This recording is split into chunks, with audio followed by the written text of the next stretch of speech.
graphic writer, Secret Immorality, also known as Genevieve. What is this?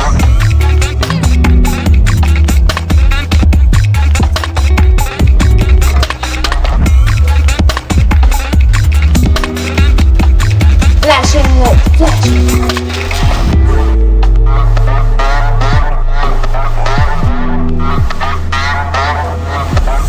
I'ma be a bitch, I'm the bad bitch. I'ma be rich, I'ma be a bitch, I'm the bad bitch. I'ma be rich, I'ma be a bitch, I'm the bad bitch. I'ma be rich. Happy day, so today I have been playing some head-to-head. Today I made a hamburger, and because we only had hot dog buns, I had squeezed the hamburger into rolls. So I had a hot dog hamburger. It wasn't a hot dog, so it was a hamburger. I made it into a hot dog. How was I making it into a hot dog? So, the meat was grounded up, I seasoned the meat, and then I had them in rolls of hot dogness. So, I had that, and then I had some corn on the cob, and I've been eating those hot and spicy bowls? Hot and spicy. They're really good.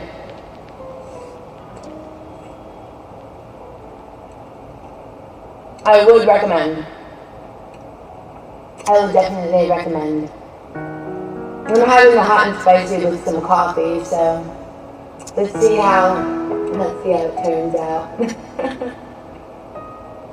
What do you mean, see how it turns out? Well, I have a very good digestive system.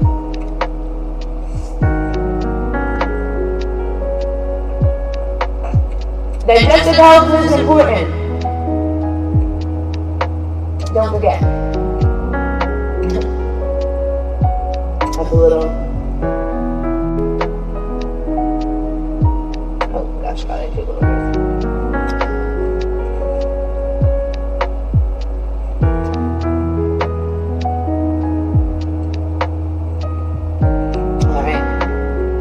Happy day, Vibe Tribe, happy day.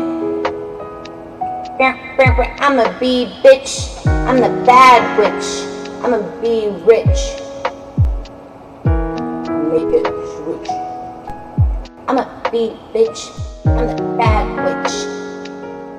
I'ma be rich.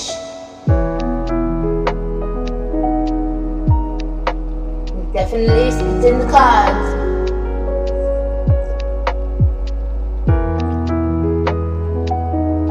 It's definitely in the cards.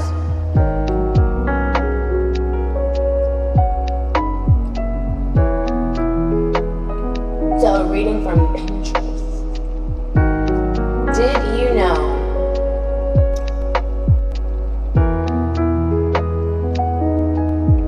a toddler bites a cobra to death? Kinda cool.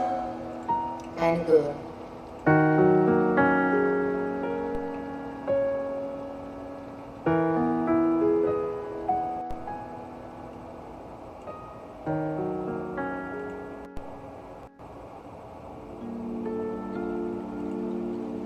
Alright. I'm a bitch. I'm a bad bitch. I'm a be rich. I'm a be rich. Alright. Thank God we have good brains. Good brains. So. A toddler in India bit a venomous cobra so hard that he killed it. 2-year-old Govinda Kumar was playing in his home in Pankatwa, a village in the eastern state of Bihar, when he spotted the 3-foot-long snake and grabbed it. The cobra lunged at the child and coiled itself around his tiny hands. During the incident on Friday, his relative said, instead of screaming, Govinda put the snake's head in his mouth and clenched his jaws. Machwari Devi, the boy's grandmother, recounted. He quickly lost consciousness after ingesting some of his deadly venom, but was treated in the hospital and has since been discharged. The snake died on the spot.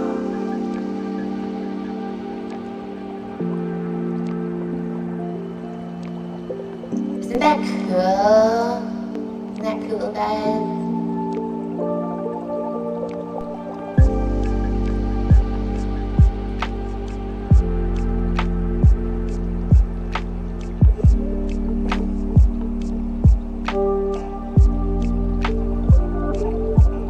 Looks like I'm spelling.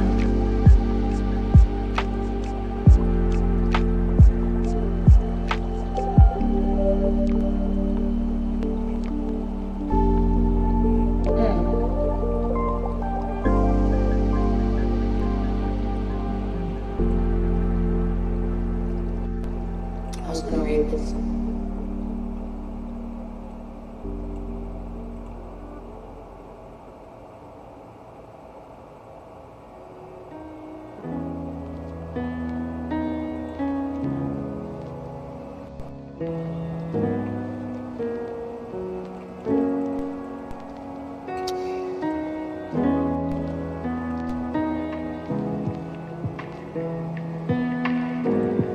Proposed green card change could benefit 8 million immigrants.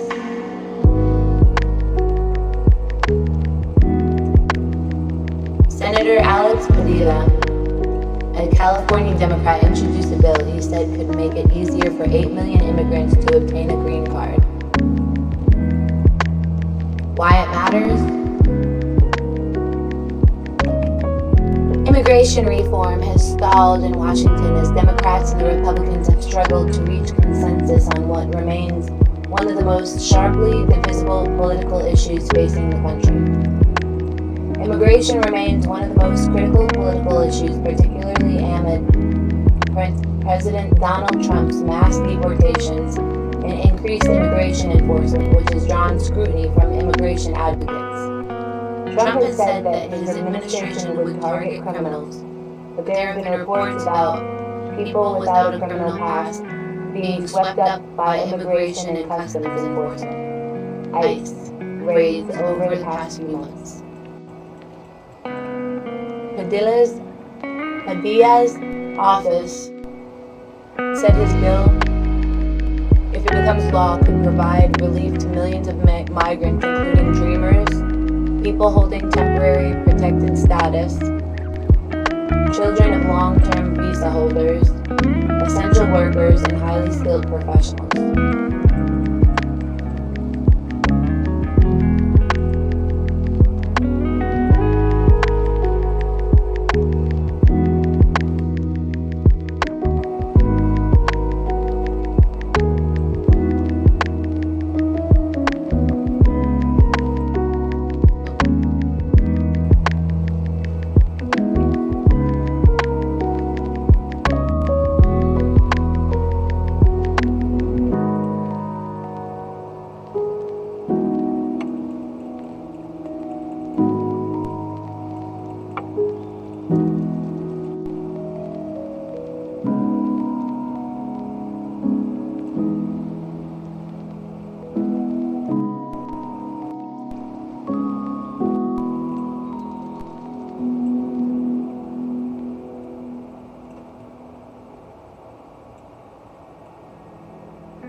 G freaking Willikers.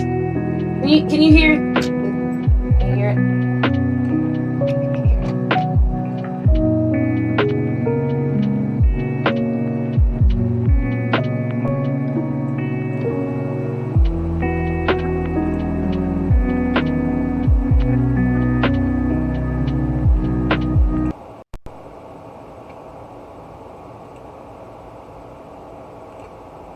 Have now been charged for allegedly interfering and trying to block the ICE agents who followed the illegal.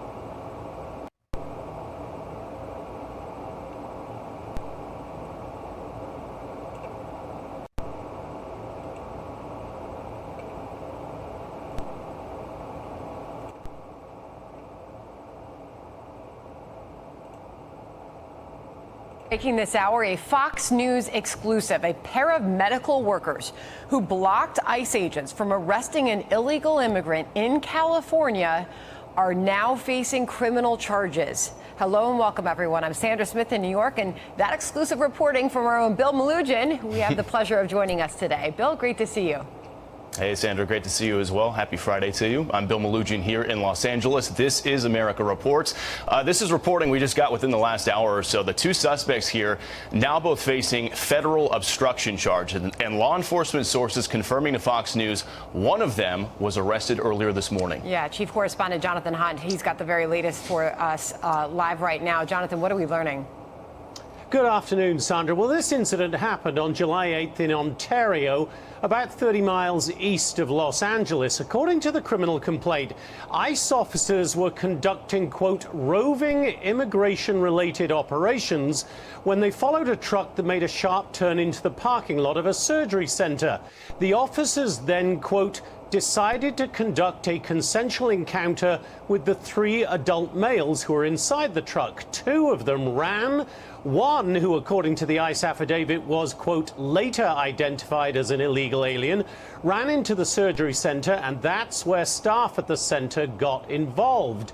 Two of those staff, Jose de Jesus Ortega and Danielle Nadine de Villa, have now been charged for allegedly interfering and trying to block the ICE agents who followed the illegal immigrant into the surgery center. In the video, they could be seen and heard questioning the ICE agents' actions, what they are doing in the center, and why they are masked. The complaint says de Villa, quote, wedged herself under Officer One and the target alien. And it says, quote, Ortega, who was still standing to Officer One's left, appeared to grab Officer One's arm and then his vest. Both Ortega and de Villa shouted at the officer, telling him to, quote, get out and to, quote, let him go. Both were warned by the officer that they should not touch a federal agent. The illegal immigrant was eventually arrested and removed from the surgery center. Immigration activists said at the time the surgery staff did nothing wrong. In no way are they intervening. They're simply exercising the right to privacy. They're exercising the right to know who is in their building. They're exercising the right to know who is in this building with a weapon, right? And I think it's important to note that that what they did is commendable, and it is brave. The prosecutors obviously disagree with that. Ortega was arrested this morning. De Villa has not yet been found. Sandra? Okay, Jonathan Hunt with the latest details on all that for us. Thank you. That's bullshit. They shouldn't have arrested those people. They were just doing their job.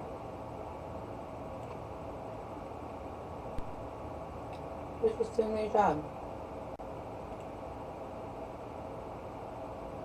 I've been reading a lot of stuff on, you know, how the universe was started, black holes and stuff.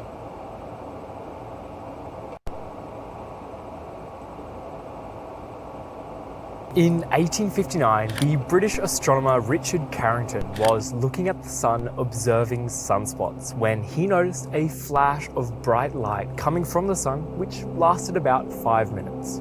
This turned out to be the most intense solar storm in history, the Carrington event. The sun shot a huge amount of its hot plasma at the Earth, which caused mass destruction. Gold miners in the Rocky Mountains woke up at 1 a.m. thinking the sun had risen because the aurora was so bright. Telegraph systems across the world were working without being connected to the power at all. They were just running off the insane amount of current caused by the event. Messages from New York to Pittsburgh were sent without any electricity. The terrifying thing is, these events are not rare, and I mean seriously not rare. Aurora was seen all around the world, and even though you might typically expect to only see aurora in places like Iceland or Finland, the event was so extreme that aurora could be seen even here in Australia. The local newspaper from this region on September 7th, 1859 even wrote, "Most of our readers saw last week for 3 nights, commencing after sunset and lighting up the heavens with a gorgeous hue of red, the southern aurora." Back in 2012, a solar superstorm as big as the Carrington event narrowly missed. So right now, currently, we're having an extreme heat advisory, and maybe that has something to do with the solar flare.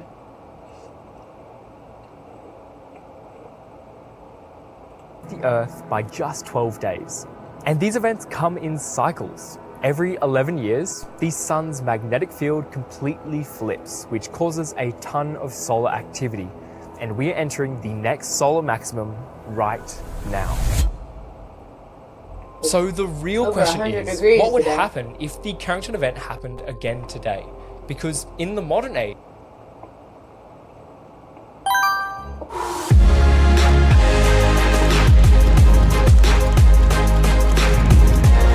So like I was saying, it's been over 100 degrees. everything relies on electricity. The lights in our homes, the phones in our hands, and even now many of our cars are dependent on electricity. So how would we recover if the world's energy grid was knocked offline for multiple years? These events emit an unfathomable amount of energy. The Carrington flare carried 4 by 10 to the power of 32 ergs of energy. This is roughly equivalent to 700 billion nuclear bombs, the size of Little Boy, the Hiroshima bomb. A 2013 study estimated that the electrical outages caused by a Carrington-level event would cost $2.6 trillion for the North American power industry alone. There would be global blackouts lasting years. No lights anywhere in the world for the first time in centuries. I mean, call me selfish, but can you imagine the view everyone would have of the stars at night? This blackout would happen because the event would damage these extremely high voltage transformers that are insanely difficult to replace. But what about our activities in space? What would something like this do to satellites, rockets, telescopes? If it did occur while people were working on the moon base as planned by NASA, it would cause huge problems for them because this kind of radiation is not kind to the human body. Satellites that orbit really high above the Earth are in big danger too. These satellites are smashed with high energy particles, leaving them damaged. And the scary thing is, most of these high orbit satellites control our communications and GPS. I mean, Starlink has already lost $50 million worth of satellites to geomagnetic storms. What scares me even more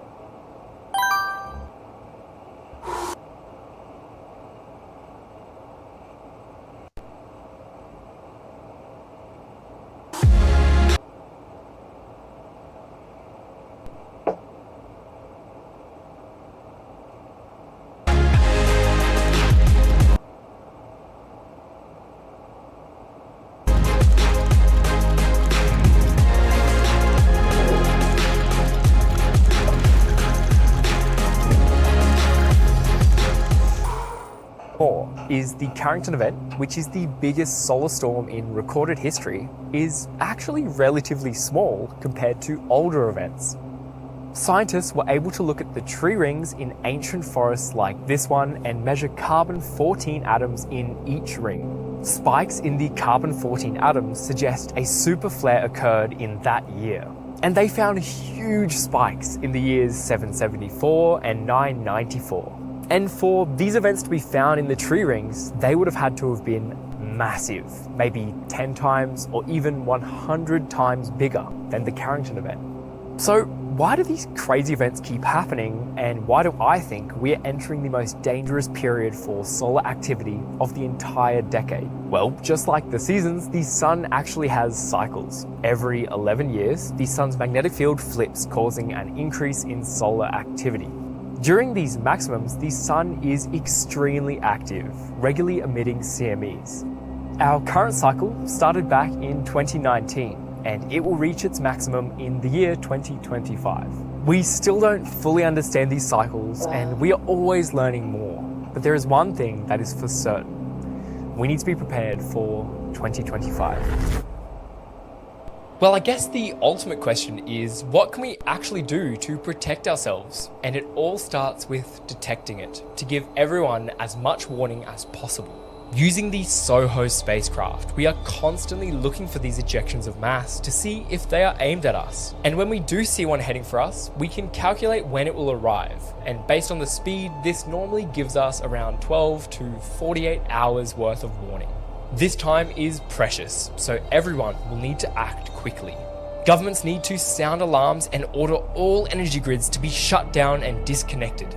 Everyone will need to disconnect their electronics and wrap their phones and other small electronics in tinfoil to prevent them from being fried.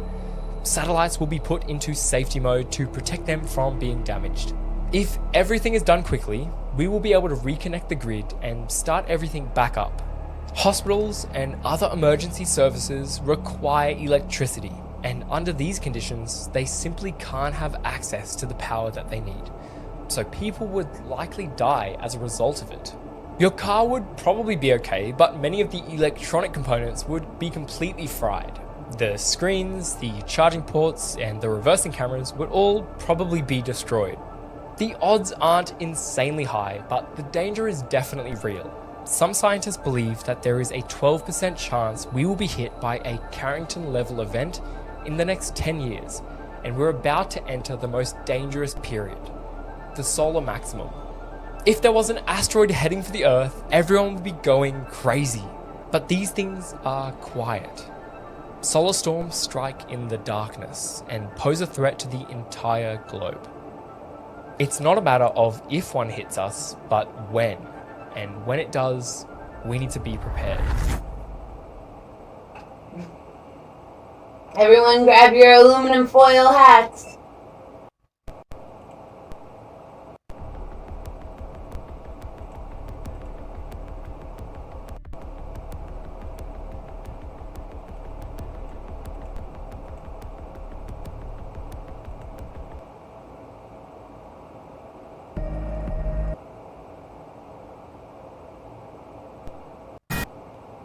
In the realm of archaeology, few discoveries ignite the imagination like those that challenge our understanding of human evolution. The unearthing of diminutive human species, often referred to as hobbits, has provided profound insights into the diversity and adaptability of our ancient relatives. These findings not only reshape our evolutionary narrative, but also highlight the complex They don't like to be called interplay hobbits. between environment and physiology. In 2003, a team of archaeologists made a groundbreaking discovery in Liang Bua Cave on the Indonesian island of Flores. They unearthed the remains of a small-statured hominin species, later named Homo floresiensis. Standing approximately 3.5 feet tall, these individuals possessed a unique combination of primitive and derived traits, including a small brain size, comparable to that of a chimpanzee, and distinct dental features. Despite their diminutive stature, evidence suggests that H. floresiensis was capable of crafting stone tools and hunting small game, indicating a level of intelligence and adaptability previously unassociated with. So, I believe in evolution. I don't know if I believe in in Darwin theory. I don't know if I believe in Darwin theory.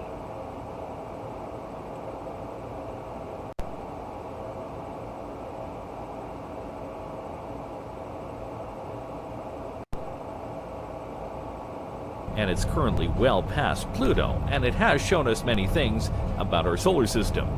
In 2017, it was set at around 138 AUs from our planet. AU means astronomical unit, which in this case means the distance from the Earth to the Sun. So 138 AUs means that it's 138 times farther than the Earth is from the Sun right now. That's a really big number. Over 12 billion miles to be exact.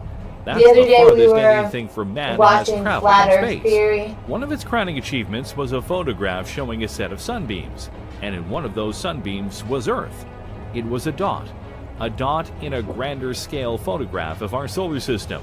That's how small we are in the scale of our system when you look from the outside in. We are a dot, an epic dot, but a dot, no doubt. Well, what might shock you even more is that despite the distance that Voyager 1 has traveled, it'll never reach the end of our solar system. Our solar system is confined within what is known as the Oort cloud, and to reach the edge of that cloud would take another 30,000 years for the Voyager 1, which show just how big our solar system is, and how condensed the space the planets that are in it is. As for Voyager 2, despite it launching before Voyager 1 by 16 days, it was sent on a similar mission to explore the solar system, albeit via a different route that took it past Neptune and Uranus. The point here is that these two probes are the farthest things that humanity has sent into the solar system. They have traveled incredible distances and are still revealing things about our solar system that continue to both boggle the mind and astound us. Which of course brings us to that wall of fire I was mentioning earlier. Number 6. The Wall of Fire. While it's true that the Voyager probes haven't left the solar system as of yet, that doesn't mean they haven't gone far. They are in a place now that is defined as interstellar space, though that classification can mean many different things. In the context of this video, though, they're past the heliosphere. That is where solar winds emitted from our sun still blow things outwards. So in many ways, the probes are away from the reach of the sun. But what Voyager 2, backed up by data from Voyager 1, has found is that once they're outside that reach, the plasma that is out in space doesn't go down. It actually goes up in density by a large margin. The marked increase in plasma density is evidence of Voyager 2 journeying from the hot, lower density plasma characteristic of the solar wind to the cool, higher density plasma of interstellar space. It's also similar to the plasma density jump experienced by Voyager 1 when it crossed into interstellar space. And this is what is leading to the whole Wall of Fire thing, because this Wall of Fire is just outside the solar system according to the probes, and that is a problem in many, many ways. The Wall of Fire outside the solar system is caused by electromagnetic EM radiation, which is created by plasma and a local space environment full of raging magnetic fields. But while this is terrifying, it proves that NASA was right to launch not one but two probes to go and explore the universe. Because for all we knew, the Wall of Fire might have just been in one centralized location than a place basically filling up the boundaries of the outer solar system. The Voyager probes are showing us how our sun interacts with the stuff that fills most of the space between stars in the Milky Way galaxy, said Ed Stone, project scientist for Voyager and a professor of physics at Caltech. Without this new data from Voyager 2, we wouldn't know if what we were seeing with Voyager 1 was characteristic of the entire heliosphere or specific just to the location and time when it crossed. Number 5. The problem with plasma. Plasma, if you didn't know, is the fourth state of matter, and it was always known, or at least believed, that there was some outside of the heliosphere, as between the sun's emissions and the rest of the universe pouring things into deep space, it was basically pretty natural for it to be there. And when Voyager 1 first reached the point of interstellar space, it noticed some slightly larger levels of plasma, but it was Voyager 2 that showed that it was much bigger than anticipated. Plasma is very hot, and while the Wall of Fire is said to be somewhat colder than the sun's plasma it's dispersing regularly, it's still hot enough to mess with people and objects, which we'll be talking about later. But more importantly than that is that it's thick. This is well and truly a wall of fiery plasma, which means that if we want to get through this, we have to be careful in a whole host of ways. But more than that, it means that if there is this one wall of fire plasma in the universe, there could be many more, and that opens up a whole new can of worms for what we might have to do to explore the universe and just survive it in the most basic of senses. Plus, we didn't expect this to be in such concentrations in this part of space, which means we were wrong in pretty much all of our assumptions up to this point about what lies just outside of our solar system. What else are we wrong about? What else have we not been able to understand about what's going on out there? Could we be missing something else? Number 4. Leaks. As noted, there are many problems with this wall of fire, and one of them may just be how exactly this thing is forming. After all, scientists were a bit stunned by the density that the wall of fire exudes in interstellar space. But what might be even more surprising, though, is that Voyager 2 indicates that part of the reason the field of fire is so thick is that the helisphere has a leak in it. This was discovered when the probe noticed that there were particles... So, they said that they went to space. Somebody said that they went to space with a drill to try to drill through the dome, and it sealed up around the drill. Actually leaking out of the boundary of the helisphere, which couldn't happen because of gravity and solar winds. But if it is happening in this area, it's possible that it's leaking the particles in other areas as well. The Voyager probes are on different sides of the helisphere. One is near the front and the other is near the side, quite intentionally, I might add. So if the sun is unintentionally adding to this wall of fire, then that means that this field can grow every single day, and every single year, and beyond. So who knows just how big this field could get? Potentially, it could get so big that it starts to affect the helisphere itself. We honestly don't know at this point. Thus, while many scientists are thrilled at what is going on right now with the Voyager 2's information, that also means that we need to be prepared for what could happen with this wall of fire as time goes on. Number 3. Magnetic fields and magnetic shields. The discovery of the wall of fire wasn't the only thing that people at NASA were interested in when it was discovered. Instead, it was also the fact that there was new information given about the magnetic fields that were there in the outer reaches of interstellar space. You see, our solar system is held within a magnetic field that is comprised mostly of the sun's field, not unlike the orbits of the planets and such. Thus, when you get out of the reach of the sun via the helisphere, it goes to the reason that the magnetic field would go off in a different direction entirely. In fact, that is what everyone at NASA thought before Voyager 1 and 2 proved them very, very wrong. At first, Voyager 1 pointed out that there was some odd directions in the magnetic field of interstellar space. Then, when Voyager 2 arrived on the scene a few years later, its readings proved that the magnetic field of the area was actually parallel with the one of the helisphere, which is confusing quite a bit of people. Which brings us the need for EM shields. You see, the helisphere's magnetic field protects the entire solar system, including Earth from cosmic radiation and storms and the like. And so between the wall of fire and the other magnetic fields out there, any ship we have that we send into the stars beyond our solar system is going to need a good electromagnetic shield itself to be its own protection so that radiation and other things don't hurt the crew, the ship, and other vital things. Number 2. The question of space travel. Okay, so now let's talk about one of the biggest problems with this wall of fire. Mainly, how are we going to get past it? No, seriously, if we're going to be talking about exploring the far reaches of space, that means that we will need to get past our own solar system, right? Now, it's true that at present we can't say for certain that this wall of fire encircles the entire solar system, but it's a safe bet. And what's more, the probes were sent out in the direction of where we would likely travel if we wanted to get into deep space. So thus, if we want to go see other planets that are out there, we need to get past the wall of fire, and that presents a couple major problems. First and foremost, until we further examine the plasma, which Voyager 1 and 2 are doing, but can't fully do on their own due to distance and equipment, we won't know the proper way to shield ourselves from its impact in the ways that matter. So at best, we'd be doing guesswork, which is not something that inspires confidence when you're trying to recruit people for a mission. Okay team, we're going on a mission to head through the plasma field. We're probably going to be okay if the shields hold. So who's in? Yeah, I wouldn't volunteer for that. What's more, the obvious answer of go around the field isn't exactly plausible at present either. First and foremost, that could mean a very long detour, if we're able to go above, below, or around it at all. We honestly don't know just how massive this thing is, because we can only see and understand what the Voyagers detect.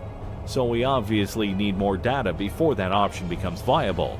Now yeah, we can create plasma very easily on Earth. We do it all the time. That's how plasma torches and other items that have plasma in them exist. But this is on a scale we're not used to, so we need to come up with ways to get through the field if we're going to make it out there. But that's not the only problem that this wall of fire raises. You see, this is an obstacle that we have to avoid, it's true. But what's the next obstacle? And the one after that? And so on and so forth. The Voyagers will never make it out of the true solar system.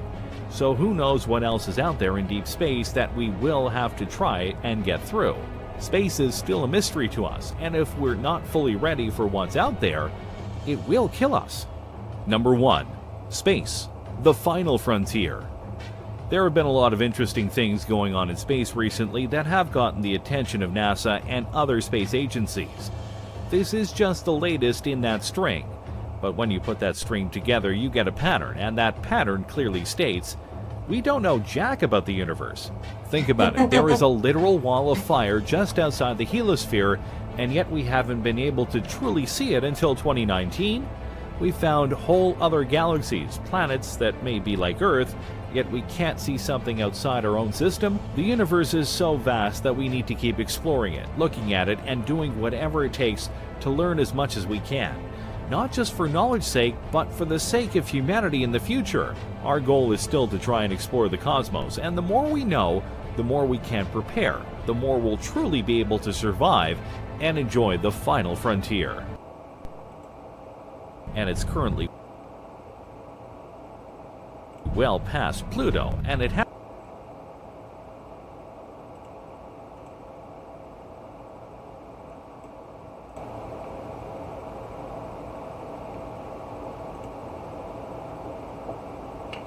Space was made in a Hollywood basement.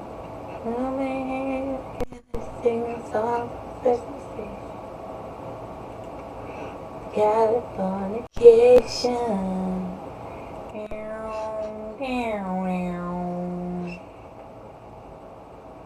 Games will also be shared.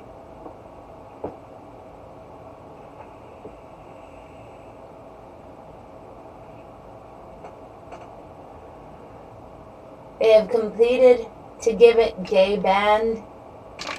So it is one of the lyrics to Californication. Space was made in a Hollywood basement. Kobe, can you hear the singing songs of specification? It sounds like that. Californication.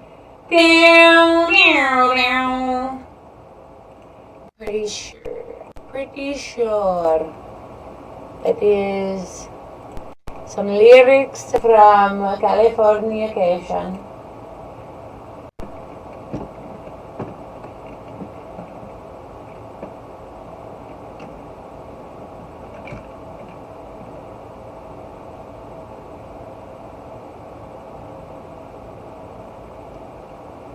Space may be the final frontier, but it's made in a Hollywood basement.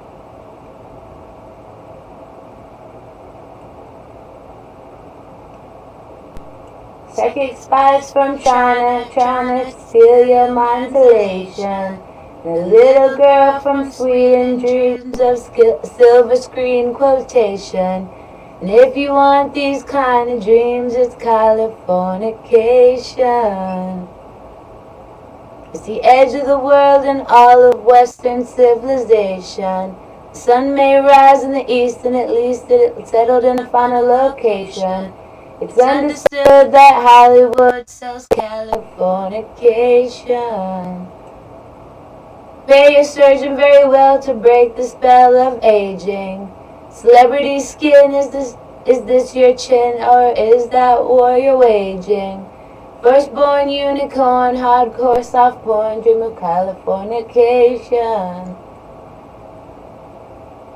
Marry me, girl, be my fairy to the world, be my very own constellation. A teenage bride with a baby inside, getting high on information. And buy me a star on the boulevard, it's Californication. Space may be the final frontier, but it's made in a Hollywood basement. In Cobain, can you hear the sphere singing songs off station to station? And Algerin's not far away, it's Californication. Born and raised with those who praise control of population. But everyone's been there, and I don't mean on vacation. Firstborn unicorn, hardcore soft porn, dreams of Californication.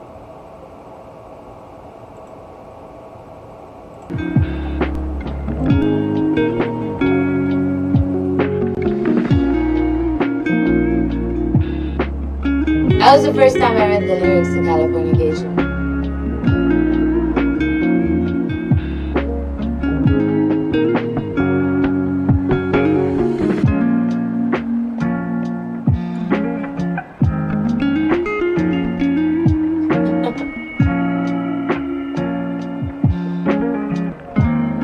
His name don't play games.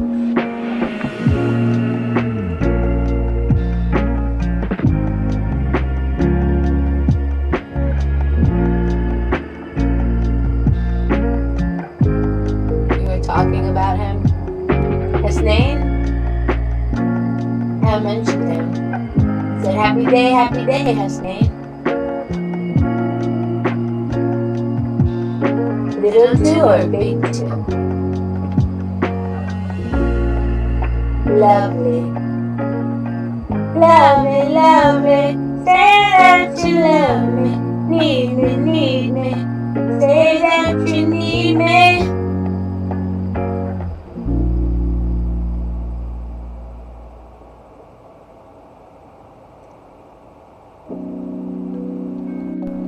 The video song was trending. Yeah, that's old school.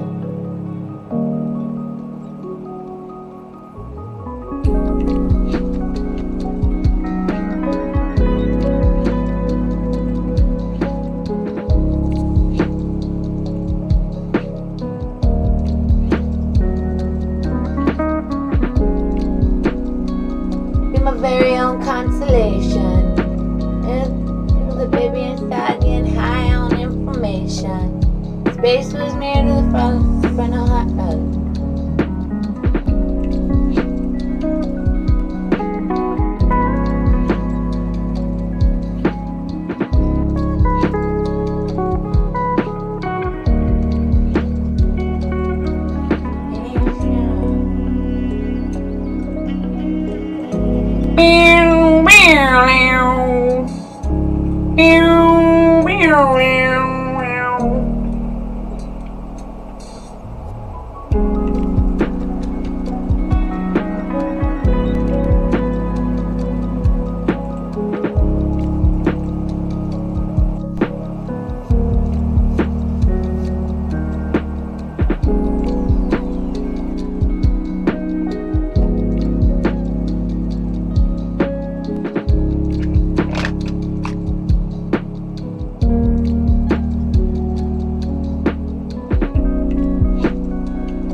I'm not autistic, I'm smart.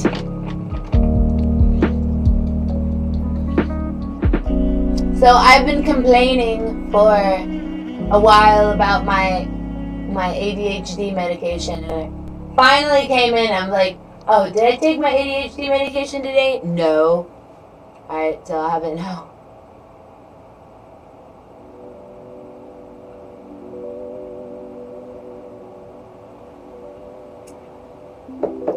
How are you getting bored? This is one of the most lit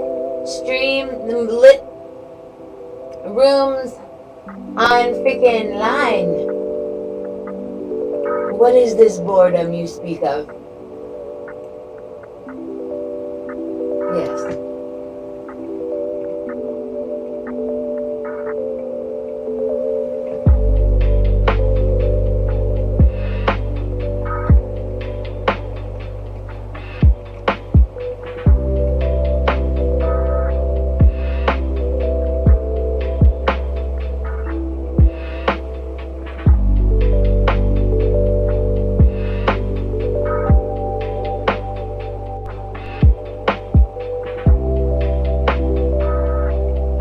to do Space Gov.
Hook, line, bait, and sinker.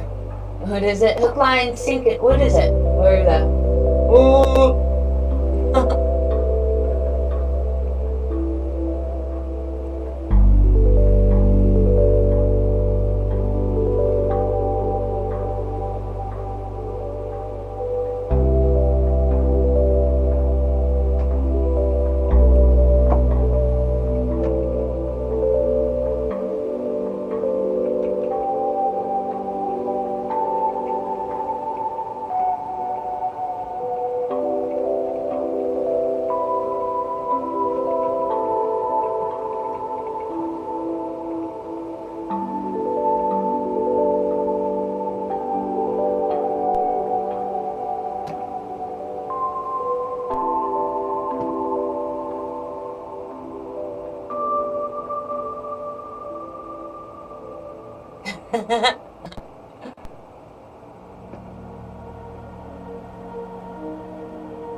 fun. You know, I always love to chat with y'all. It's more fun whenever I can interact with y'all and I know y'all are listening, you know.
Chad is definitely active. Chad is active.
I like sports, swimming, reading books, riding bikes. What about you?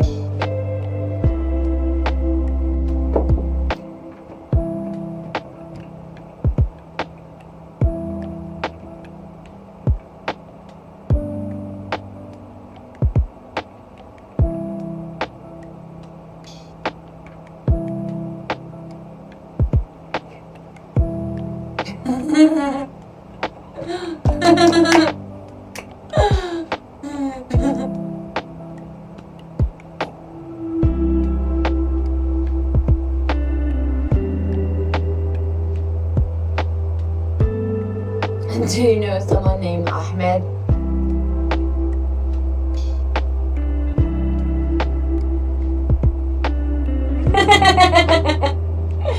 Stiggity.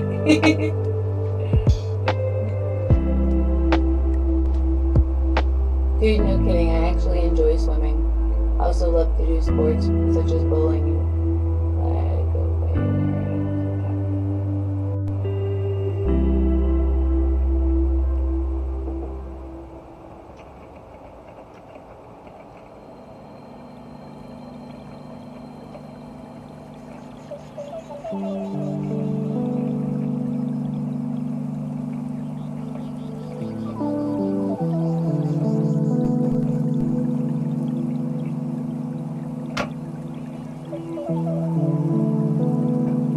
what is that word?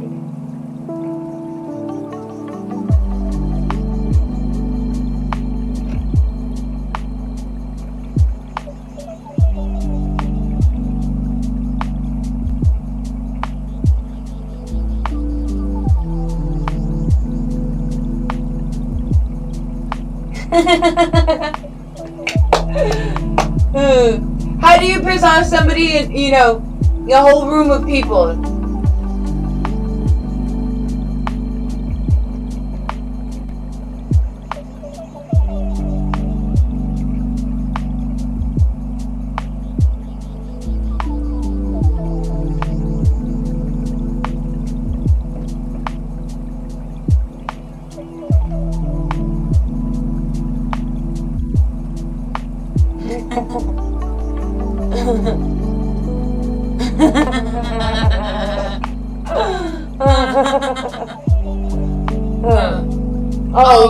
You're not so intimidating now. I branded your photo.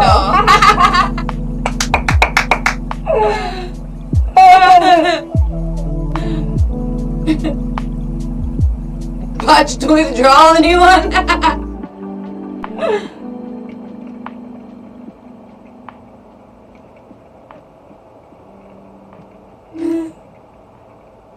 Raw, anyone botchy?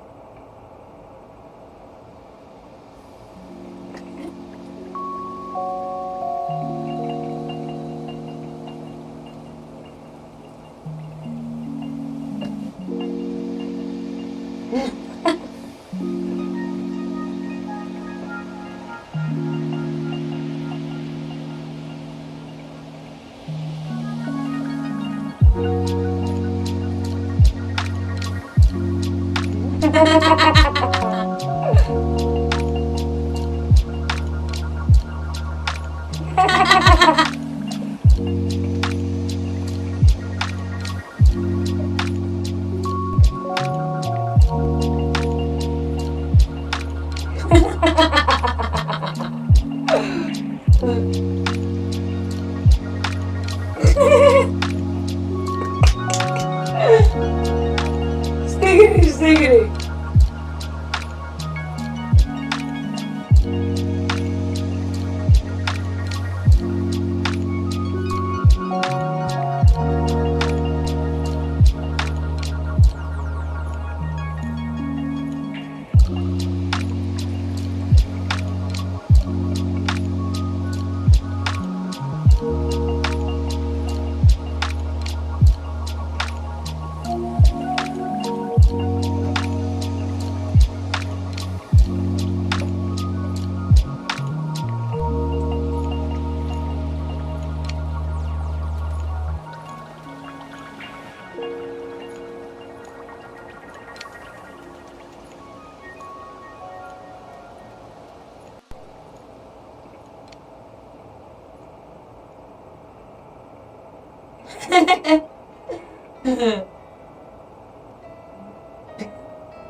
I'ma be bitch, I'm the bad witch.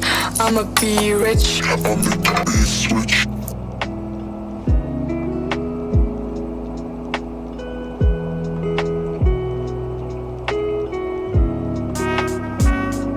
The feds is watching, niggas plotting to get me. Will I survive? Will I die? Come on, let's picture the possibility giving me charges. Lawyers making the grip. I told the judge I was raised wrong, and that's why I blaze shit. Was hyper as a kid, cold as a teenager. On my mobile, calling big shots. On the scene, major, packing hundreds in my drawers. Fuck the law, bitches. I fuck with a passion. I'm living rough and raw, catching cases at a fast rate, balling in the fast lane. Hustle till the morning, never stop until the cash came. Live my life as a thug nigga until the day I die. Live my life as a boss player, cause even getting high, these niggas got me tossing shit. I put the top down, now it's time to floss my shit. Keep your head up, nigga, make these motherfuckers suffer. Game sharper than the motherfucking razor blade. Save money, bring bitches, bitches bring lies. One nigga's getting jealous and motherfuckers die. Depend on me like the first and 15. They might hold me for a second, but these folks won't get me. We got 4 niggas and low riders and ski masks screaming thug life. Every time they pass, all eyes on me. Little life of a thug nigga until the day I die. Little life of a boss player, all eyes on me. I let them niggas know it's on for life. Don't let the west side ride the night. All eyes on me. Little life is a thug nigga until the day I die. Little life is a boss player, all eyes on me. I started this gangster shit, and it's the motherfucking thanks I get. Hello. I let them niggas know it's on for life. Don't let the west side ride the night. Relax and take notes while I take totes of the marijuana smoke. Throw you in a choke, gun smoke. Biggie smokes for mayor, the rap slayer, the hooker layer. Motherfucker, say your prayers. Hail Mary, full of grace. Smack the bitch in the face, take her Gucci bag and a North Face off her back. Jab her if she act funny with the money. Oh, you got me mistaken, honey. I don't wanna rape ya, I just want the paper, the visa, capisha. I'm out like the vapors. Who's the one you call Mr. Macho? The head honcho, swift fist like Kumacho. I got so much style, I should be down with the stylistics. Make up to break up, niggas need to wake up. Smell the Indonesia, beat you to a seizure. Then fuck your moms, hit the skins to amnesia. She don't remember shit, just the 2 hits. Her hitting the floor, and me hitting the clits. Sucking on the tits, had the hooker begging for the dick. And your moms ain't ugly, love, my dick got rock quick. I guess I was a combination of House of Pain and Bobby Brown. I was humping around and jumping around. Jacked her, then I asked her who's the man. She said B.I.G. Then I bust in her E.Y.E. I let them niggas know it's on for life. Don't let the west side ride the night. All eyes on me. Little life is a thug nigga till the day I die. Little life is a boss player. All eyes on me. I started this gangster shit, and it's the motherfucking thanks I get. Hello. I let them niggas know it's on for life. Don't let the west side ride the night. I might just hit it through, hold on, that's on my element. I like dark skins, love a melanin, talk, crushing the guitar. When I'm stepping that, 30 bottles of the scene, told him send them in. I had the Lambo, switch to the Rari. I'm a gangster, but I like to party. Papa Turkey, go retarded. I'm a Brooklyn nigga, I'm cold-hearted. That's why I like the back, yeah, like Riri. Every time she see me, she wanna eat me. I feel like Justin Bieber, please believe me. I said, right, I'm on the TV. I can't fuck with broke bitches, they be creepy. She be acting up, she always tryna leave me. But she a bad girl, and she freaky. I have her hanging off the wall like she mean me. I never had a bitch more than once, cause they be leeches. But her pussy good, it tastes like peaches. But she can have it, I don't need it. I'd rather have my money green like Cutie. I don't talk to niggas, cause they be capping. Disrespect me, and see what happened. I don't make a call for war, start slapping. Everyday shit around the way shit got me stressed, so I keep on the vest in case a nigga wanna test. I got no time for games cause I'm all grown up. You wanna joke, nigga? Laugh when you get blown up. And see how funny it is when your kids ain't got no father. Cause you played it sweet, now you floating in the harbor. Shit is hectic, so respect it for your health. Didn't think it was right, you should've checked it yourself. Life is too short to get caught up in some dumb shit. Wake up one day, 40 years old, on some bum shit. Time flew by, you was too fly to see the light. Every day it's getting darker, then comes the night. Now what? Realize that you ain't got shit. Not long ago, you was the man on some hot shit. So just peep the flow, yo, cause you already in this. Make sure your shit is right, kid, and handle your business. I let them niggas know it's on for life. Don't let the West Side ride the night. Hello. Look at these niggas with attitudes. Look at these niggas with attitudes. Hello. I started this gangster shit, and it's the motherfucking thanks I get. Hello. I let them niggas know it's on for life. Don't let the West Side ride the night. Oh yeah, let's take a trip. Just sit back and light a spliff with this and don't slip on a funky dope track. Jump back, strapped with a fat Buddha sack and a 7-8 lack. Don't clean, gangsta lean. I got green, but I serve dubs like it ain't no thing. I hang with OG players, don't set trips, boy. You might get what we call a rat pack. I don't slack when it come to street. I kick real G-funk to a gangsta beat. It's so sweet when you got money to spend. I got a proper big tilt and a fly big bench. I make ends, spend my dough on no foe.